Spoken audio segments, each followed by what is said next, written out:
हाँ। नमस्कार, जय हिंद, राम राम। स्वागत है आपका केडी सर राजस्थान पे। तो साथियों, आज हम जो है वो चर्चा करने वाले हैं एक बहुत ही आपके जो सबसे ज्यादा जिज्ञासा रहती है। आपने सहायक कर्मचारी का फॉर्म लगाया है और लगभग राजस्थान में 25 लाख बच्चों ने सहायक कर्मचारी का फॉर्म लगाया है।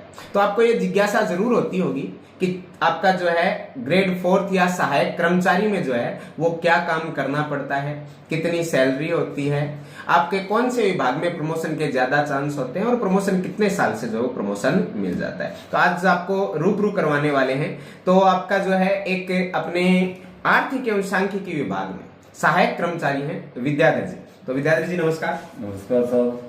तो देखो, सबसे पहले मैं आपसे पूछना चाह रहा हूँ कि आपका जो विभाग जो है वो वर्तमान में कौन से विभाग में आप कार्यरत हो? अभी फिलहाल है आर्थिक सांख्यिकी विभाग। अच्छा, वर्तमान में आर्थिकी एवं सांख्यिकी विभाग के ऊपर ये कार्यरत हैं और वर्तमान में आपकी पोस्ट ये है सहायक कर्मचारी। सहायक कर्मचारी। तो सहायक कर्मचारी के पद के ऊपर ही जो है वो ये कार्यरत है। साहब, सहायक कर्मचारी यानी ग्रेड 4 का जो है वो मुख्य रूप से काम क्या होता है विभाग में? मुख्य रूप से ये होता है कि मान लो ये अधिकारी उसके किसी कोई कागज है या कोई डाक किसी दूसरी जगह पहुंचानी होती है, ये पहुंचा देते हैं।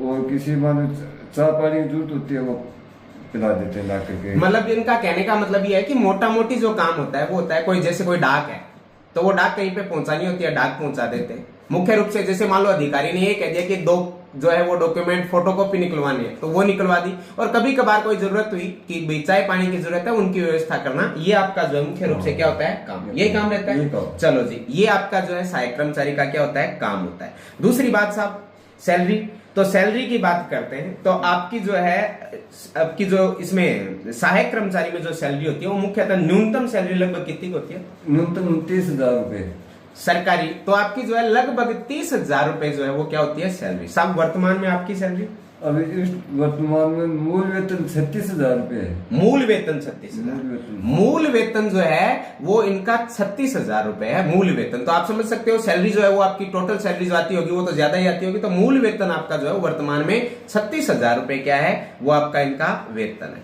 और साहब, प्रमोशन कितने साल से होता है? प्रमोशन जितना बड़ा विभाग होगा उसमें प्रमोशन धीरे होगा। विभाग बड़ा होगा तो प्रमोशन धीरे होगा, और जो छोटा विभाग होगा इसमें प्रमोशन जल्दी हो जाएगा। जैसे आप वाला वर्तमान में विभाग है तो छोटा ही है। छोटा विभाग है, इसमें जल्दी प्रमोशन होता है। इनका कहने का मतलब यह है कि अगर विभाग बड़ा होगा तो विभाग अगर बड़ा होगा तो प्रमोशन जो है वो आपका थोड़ा लेट होगा। जैसे विभाग बड़ा है तो उसमें आपका जो प्रमोशन लेट, बड़ा विभाग जैसे स्कूली शिक्षा है बहुत बड़ा विभाग है तो उसमें प्रमोशन देरी से होगा। जैसे आर्थिक सांख्यिकी विभाग है, छोटा विभाग है, प्रमोशन जल्दी हो जाएगा। जैसे कॉलेज शिक्षा है तो कॉलेज शिक्षा भी छोटा विभाग है, उसमें भी प्रमोशन क्या हो जाएगा? उसमें भी प्रमोशन जल्दी हो जाएगा। तो विभाग अगर छोटा है तो प्रमोशन जल्दी होगा, विभाग अगर बड़ा है तो आपका जो है वो प्रमोशन क्या होगा? देरी से होगा। तो साहब, आप आर्थिक एवं सांख्यिकी विभाग में हो, आपका जल्दी प्रमोशन क्यों नहीं हुआ? इसमें मेरी वो ग्रेजुएट कम है, मतलब एजुकेशन कम है। और विभाग में आप हमेशा से इसी में हो? नहीं, पहले शिक्षा विभाग में था। अच्छा, तो ये आप बता रहे हैं कि पहले ये शिक्षा विभाग में थे, अभी इस विभाग में आए। तो पहला तो प्रमोशन का कारण ये हो गया कि वो विभाग बढ़ा इसलिए जल्दी प्रमोशन नहीं हो पाया, और दूसरा एजुकेशन का भी फर्क पड़ता है। ये कह रहे हैं कि अगर एजुकेशन जैसे कोई 10th पास आपका चतुर्थ श्रेणी लगाए तो उसका चांस कम रहेगा किसमें? चतुर्थ आपका जो है प्रमोशन में। और अगर आपने कॉलेज शिक्षा कर रखी है, आपने जो है ग्रेजुएशन कर रखी है, तो आपने ग्रेजुएशन कर रखी है तो आपका चांस ज्यादा रहेगा। ये कह रहे हो? हाँ, तो इनका कहने का मतलब ये है। ठीक है, तो ये भी बात इन्होंने बता दी। 9 साल से जो होता है वो आपका प्रमोशन अगर नहीं हुआ, मान लो पद नाम तो चेंज नहीं हुआ, ग्रेड पे बढ़ता है कि नहीं बढ़ता है?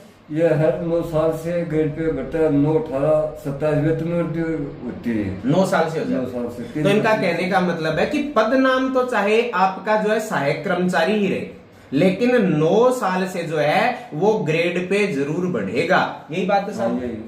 9 साल से जो है वो आपका ग्रेड पे जरूर बढ़ता है, मगर 9 साल से वेतन बढ़ता रहेगा। 9 साल से, 18 साल से और 27 साल से, तो ये आपका ग्रेड पे जरूर बढ़ जाएगा, चाहे आपका पदनाम चेंज हो या ना हो। और अगर आपकी एजुकेशन अच्छी है, जैसे आपने ग्रेजुएशन कर रखी है और एक 10th वाला है, तो ज्यादा चांस कौन से के जल्दी?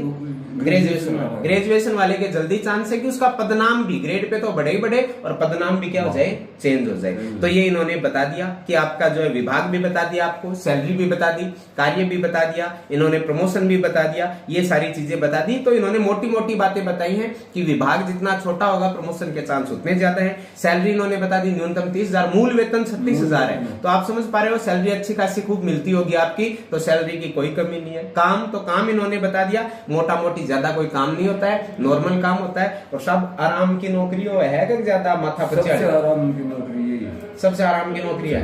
आप देख लियो ना, आराम की नौकरी है, एकदम आराम की नौकरी। सब क्या की टेंशन बनी, क्या की टेंशन बनी, तो बड़ी आराम की नौकरी है। प्रमोशन का भी पूरा पूरा चांस है। अगर आप पढ़े लिखे हो तो प्रमोशन खूब हो सकता है, कोई दिक्कत नहीं, प्रमोशन हो सकता है, ये भी हो सकता है। और क्वालिफिकेशन तो आजकल के तो बच्चे वैसे ही आपके जो है कॉलेज तो सबकी हो गई, क्या है कॉलेज सबकी हो गई, तो आपके प्रमोशन के चांस उतने ही क्या बनते हैं, ज्यादा बनते हैं। ठीक है, तो इसमें अगर आपको लगने के बाद अगर आपको विभाग चुनने का मौका मिले तो इनका कहने का मतलब है विभाग छोटा चुनना। जैसे आर्थिक सांख्यिकी विभाग को चुन लेना, काम भी कम रहता है और आर्थिक सांख्यिकी विभाग में जो है प्रमोशन के चांस भी ज्यादा रहते हैं। कॉलेज शिक्षा चुन लेना। अब आप ये मत चुन लेना कि स्कूल में ठीक है मौज हो जाएगी, कोई छोटा मोटा ही काम करना है, क्योंकि वो आपका स्कूली शिक्षा बड़ा विभाग है तो प्रमोशन देरी से होगा। ठीक है, यही बात है साहब। ठीक है, चलो साहब धन्यवाद आपका। तो देखो सर जी ने बता दिया आपको सारा क्या काम होता है, क्या क्या कैसे कैसे करना होता है। तो इसके बारे में हम आगे नेक्स्ट वीडियो में फिर चर्चा करेंगे। जय हिंद, जय भारत।